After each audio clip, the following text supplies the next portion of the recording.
The one Force ability the Jedi never fully understood wasn't lightning, mind tricks, or even immortality.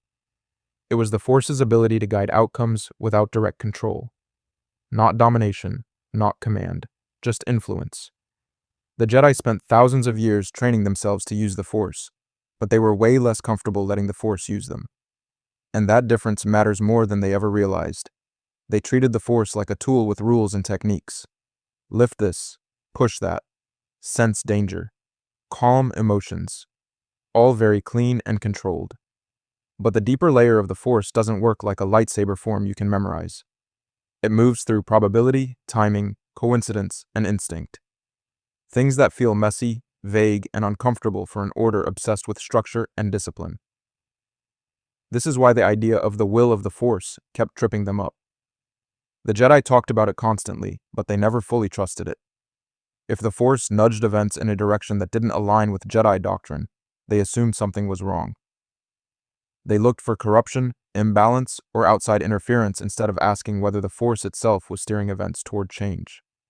They also struggled because this ability doesn't reward certainty. It rewards surrender. You don't force outcomes, you let go and act when the moment feels right, even if you can't logically explain why.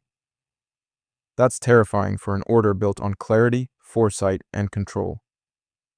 Especially when the Force sometimes leads you straight into loss before anything good comes out the other side. Another problem is that this ability doesn't feel powerful in the traditional sense.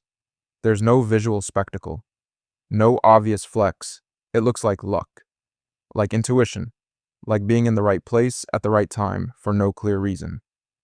The Jedi often dismiss that as coincidence, when in reality, it was the Force quietly rearranging the board.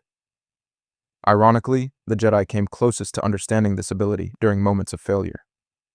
When plans collapsed, when visions proved misleading, when trying harder only made things worse. Those were the moments where the Force was basically saying, "Stop pushing, listen." But instead of adapting, the Order doubled down on rules and rigid interpretations. In the end, the Jedi didn't fall because they lacked power. They fell because they misunderstood how the deepest kind of power actually works. The Force was never meant to be mastered like a weapon.